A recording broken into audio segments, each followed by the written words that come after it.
मुख्यमंत्री के इशारों पर ही इस तरह से मुसलमानों का कत्लेआम हुआ है, उनके गोली मारी गई हैं और जिस पे हल्द्वानी का एडमिनिस्ट्रेशन इस बात पे शामिल है। ज़्यादातर लोग जो मारे गए थे वो बिल्कुल वो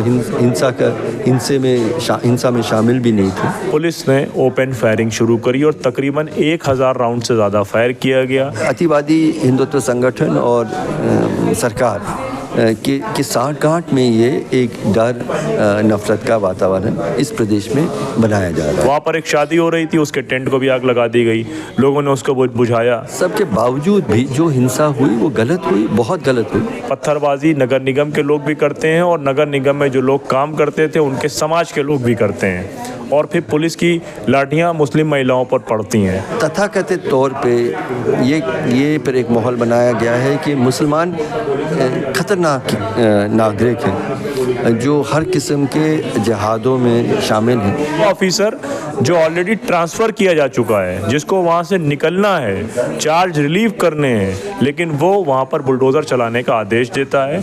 एक 1.25 लाख की आबादी 6 दिनों से कैद कर दी गई है, जिसको ना पानी मैसर है, ना खाना मैसर है, ना चीज़ें मैसर हैं। जिस पे जुल्म हो रहा है उसके साथ खड़ा होना मैं अपनी जिम्मेदारी समझता हूँ। दोस्तों, इन दिनों उत्तराखंड में क्या हो रहा है आप सब लोगों को मालूम है। अगर आप मेन स्ट्रीम मीडिया देखते हैं तो आपको पता चल रहा होगा कि वहाँ इलीगल कंस्ट्रक्शन को डिमोलिशन करने की कार्रवाई हो रही थी। उस दौरान लोगों ने पत्थरबाजी की। अगर आप मेन मीडिया की माने तो पुलिस वालों को मारने की कोशिश हुई, उनको घेरने की कोशिश हुई और पुलिस थाने को जला दिया गया। लेकिन सच्चाई वही नहीं है जो आप मेन स्ट्रीम मीडिया में देख रहे हैं। करवाने मोहब्बत और APCR की फैक्ट फाइंडिंग टीम उत्तराखंड गई थी, हल्द्वानी गई थी, और वहाँ जाकर इस टीम ने जानने की कोशिश की कि क्या वही कुछ वहाँ हुआ है जो आप मेन स्ट्रीम मीडिया पर देख रहे हैं, या जो आप देख रहे हैं वो झूठ देख रहे हैं। इस टीम में हर्ष मंदर साहब भी थे। हर्ष मंदर साहब को आप सब लोग जानते हैं, ये कई शहरों में कलेक्टर रह चुके हैं, ब्यूरोक्रेट रह चुके हैं, और अब जहाँ भी ह्यूमन राइट्स का वायलेशन होता है वहाँ आपको हर्ष मंदर साहब नजर आएंगे। ये वहाँ भी गए थे। सर, अभी आपने प्रेस कॉन्फ्रेंस के दौरान एक बहुत ही ख़ास बात ये कही, अगर हम ये कहें कि आपने इल्ज़ाम लगाया कि उत्तराखंड को होली लैंड बनाने की एक प्लानिंग है और उसके तहत वो चाहते हैं कि बिल्कुल इस इलाके को या इस स्टेट को मुस्लिम फ्री कर दिया जाए। तो एक इल्ज़ाम खतरनाक नहीं लगा रहे हैं आप? नहीं, ये खतरनाक मतलब देश के लिए खतरनाक है, इसमें कोई संदेह नहीं है कि बहुत सारे अतिवादी हिंदुत्व संगठन इसकी घोषणा खुले तौर पे कर रहे हैं, उनके खिलाफ कोई कार्रवाई नहीं हो रही है। और सरकार, पुलिस, जो प्रशासन है, उनकी जिम्मेदारी बनती है कि इस तरह की धमकी और इस तरह की असंवैधानिक घोषणा अगर होती है तो उनके खिलाफ कार्रवाई होनी चाहिए, जो नहीं हुई है, जिससे एक किस्म की मौन सहमति दिखती है। वो सिर्फ यहाँ तक सीमित नहीं रही कि इन लोगों की घोषणाएं, क्योंकि फिर तथाकथित तौर पे ये पर एक माहौल बनाया गया है कि मुसलमान खतरनाक नागरिक हैं जो हर किस्म के जिहादों में शामिल हैं, और उन्हें कई किस्म के जिहादों का आविष्कार भी किया है इस प्रदेश में, कि लव जिहाद हो रहा है, लैंड जिहाद हो रहा है, व्यापार जिहाद हो रहा है, और मज़ार जिहाद हो रहा है। ये बिल्कुल विचित्र किस्म के आरोप हैं। तो एक माहौल बनाया जा रहा है, और ये सारे जो आरोप हैं ये मुख्यमंत्री खुद दोहराते हैं और कहते हैं कि इन सब जिहादों के खिलाफ हम सख्त कार्रवाई करेंगे। तो क्लियरली अतिवादी हिंदुत्व संगठन और सरकार के साठ-गांठ में ये एक डर नफरत का वातावरण इस प्रदेश में बनाया जा रहा है। सर, आमतौर पे कहा जाता है, जो मीडिया पे खबरें आ रही हैं कि वो इलीगल स्ट्रक्चर था, उसे डिमोलिशन किया गया। तो इलीगल स्ट्रक्चर तो डिमोलिश होता है। बात कहा जा रहा है जब डिमोलिशन हुई तो उन्होंने पत्थरबाजी शुरू कर दी, पुलिस की पिटाई शुरू कर दी। आपने जो वहाँ जाकर मालूम किया, देखा, तो क्या देखा? इसे इतना सिंपल नहीं है। क्या ये इलीगल स्ट्रक्चर था या नहीं, इसका फैसला हाई कोर्ट कर रही थी, और हाई कोर्ट को उन्होंने वक्त नहीं दिया, क्योंकि जो लोग कुछ लोग कहते हैं कि उनके पास उसके हक हैं, उनके पास कागज़ हैं। सरकार कहती है कि ये नज़ुल की ज़मीन है, एक टाइटल डिस्प्यूट है, मैं ज़िलों में कई बार देखता हूँ। इसका हल फिर कैसे होगा? आप न्यायालय में जाएंगे, सारे फैक्ट्स दोनों तरफ रखेंगे, न्यायालय उसका फैसला देगा, आप उससे असहमत होंगे तो आप ऊँचे न्यायालय में जाएंगे। ये तरीका है। सरकार जब ये कह रही थी, लोगों ने कहा कि न्यायालय को फैसला करने नहीं, फिर भी हम कब्ज़ा करेंगे। अब चलिए कर दीजिए, सील कर दिया सरकार ने। सरकार के कब्ज़े में वो मस्जिद है, न्यायालय में फ़ैसला हो रहा है, उसके बीच में जो बुलडोज़र लाना है, ये मतलब ये बहुत ही विचित्र और गलत मतलब नैतिक तौर पे, संवैधानिक तौर पे और प्रशासनिक तौर पे भी। आप कोई भी बता सकता है कि इस परिस्थिति में आप जाएंगे तो हिंसा होगी, विरोध होगा और हिंसा की संभावना है। तो ये मैं कह रहा हूँ, लेकिन इतना भी कहना चाह रहा हूँ कि इस सब के बावजूद भी जो हिंसा हुई वो गलत हुई, बहुत गलत हुई। किसी भी परिस्थिति में नागरिकों का एक हिस्सा अगर थाने को जाके जलाएं। आपको याद होगा कि 1921-22 में जब पूरे राष्ट्रीय आंदोलन हो रहा था और एक थाने में आग लगाई गई और गांधी ने पूरा आंदोलन को वापस लिया क्योंकि उन्होंने कहा हिंसा गलत है। तो वो हिंसा गलत है, इसको हमें मानना बहुत ज़रूरी है। लेकिन उस परिस्थिति में लोग का आक्रोश उस सीमा तक क्यों पहुंचा, उसको भी हमें समझना बहुत ज़रूरी है। उसकी प्राथमिक जिम्मेदारी सरकार। सर, आप कई अहम पोस्ट पे रह चुके हैं, अब हालात से आपने पहले भी निपटा है। जब हालात ख़राब होते हैं तो कहा जा रहा है कि 6 लोग वहाँ मारे गए, कुछ लोग कहते हैं नहीं 6 लोग से ज़्यादा लोग मारे गए, उससे ज़्यादा भी हो सकते हैं। तो क्या सर ऐसी वहाँ कोशिश नहीं हो सकती थी कि एक आदमी की भी मौत नहीं हो, हालात कंट्रोल में हो जाए? नहीं, देखिए, अगर न्यायालय के फैसले का इंतज़ार होता तो एक व्यक्ति को भी मरने की कोई ज़रूरत नहीं थी। अगर तोड़ना भी पड़ता तो सबको विश्वास में लेके एक बातचीत के साथ ये होता तो ये परिस्थिति नहीं बनती जिस तरह से सरकार ने किया। और कहा जाता है कि वहाँ के अधिकारियों ने इनफैक्ट कम्युनल किस्म की बातचीत की। तो उस परिस्थिति में उन्होंने वो किया जो, और उस कारण से हिंसा भड़की, उस कारण से पुलिस का फायरिंग हुआ। पुलिस ने फायरिंग भी बहुत जल्दी, उसमें बहुत सारे स्टेजेस होते हैं। आप वार्निंग दें, आप लाठी चार्ज करें, आप टीयर गैस करें, आप वाटर कैनन्स का इस्तेमाल करें, और आखिरी मतलब आपका विकल्प होना चाहिए कि आप फायरिंग करें। आप सीधे फायरिंग में चले जाते हैं। तो जाने गई वो बहुत ही मतलब दर्दनाक है।